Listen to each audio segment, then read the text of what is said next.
evidence proves is that it was good. So yeah, so 1903 the floor was set in. We move on to 1941. This church was bombed by the Japanese at the time. One bomb struck the church.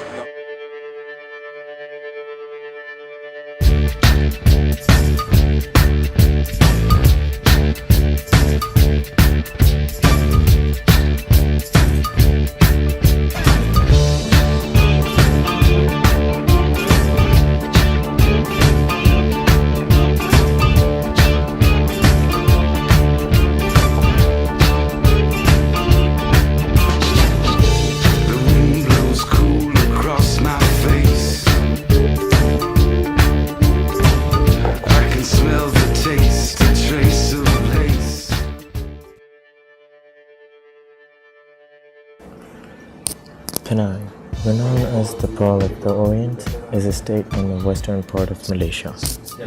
It is rich in culture, history, and it has a unique mix of Malay, Chinese, Indian, and British influences. It is filled with historic buildings, ornate religious sites, and sandy beaches on top of bustling city life. Georgetown is the capital of Penang. It is listed in the UNESCO World Heritage Site. I'm standing right under the Queen Victoria Tower, which was inaugurated to celebrate the Golden Jubilee of the Queen Victoria of England. As you can see, the tower was built in accordance to the British architecture and technique.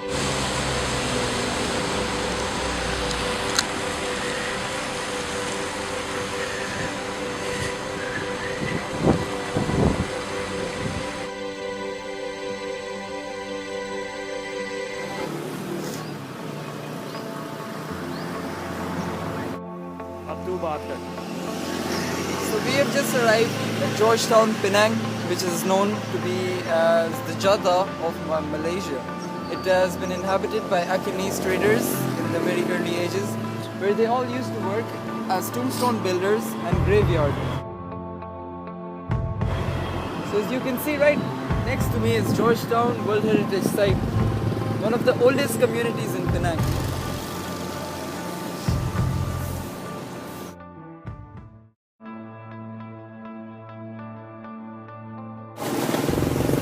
Behind me is the Alatas mansion, residence of Sayyid Muhammad Alatas, who was an Arab merchant, leader of the Muslim Masjid community in the Penang riots of 1866. As you can see, is a really fine example of Muslim architecture in Penang. It was restored in the 1993 to 1994 time. As you can see, much of the building has been restored. However, maintaining such a fine and old piece of art is hard work.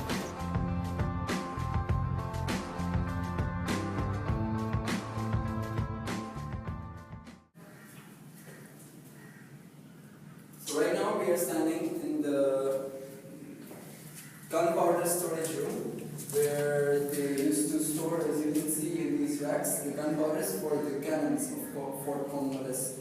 This was the site where Penang was actually found.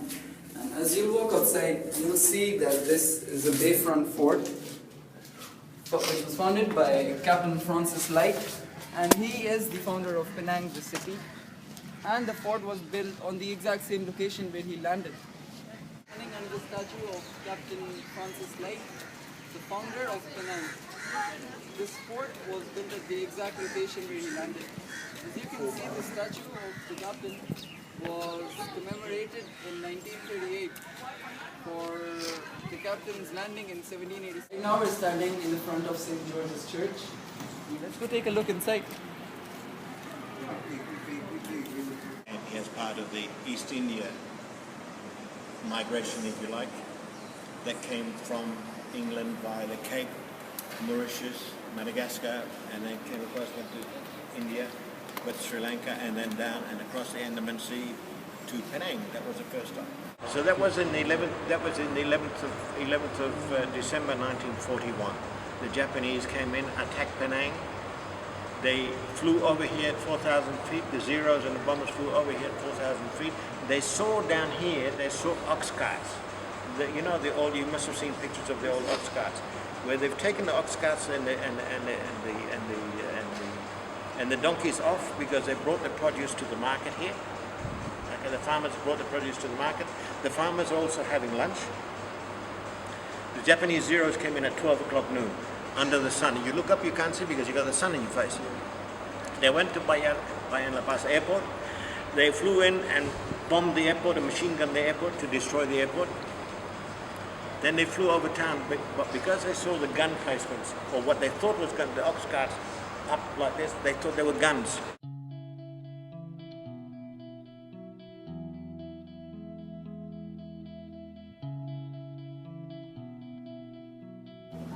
So the street which we're crossing now is known to many as the Part-Time Archive of Gokulsing.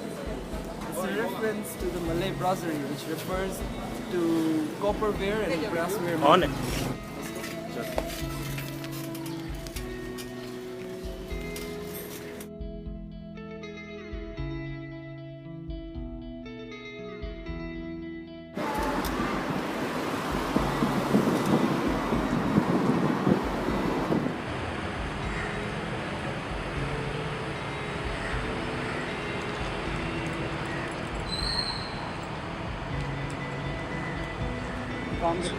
Penang, this island before used to belong to the king of Kedah, because Kedah on the mainland used to be one of the kingdom in Malaysia.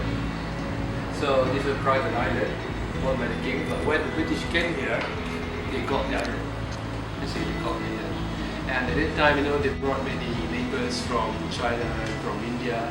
So during that time, there were many Indian Muslims. They come all the way from South India, from the state of Tamil Nadu. This one, most of them speak Tamil. So they come and settle down in Penang and build a community and establish the first mosque in Penang. Yeah. And I've read that the number of Muslims in Penang has really reduced over the years. The population of Muslims is going up. So why do you think that is? It's not actually went down.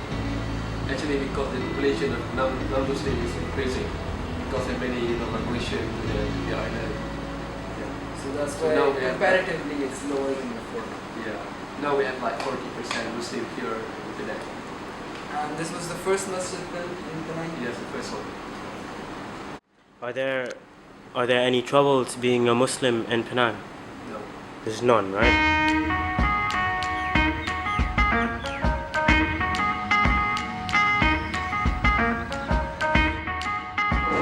Having visited Penang and gained a first-hand experience of multiple races and religions coming together to form a unique community, it is safe to say that Penang, with all of its riches, is a city every other city should aspire to.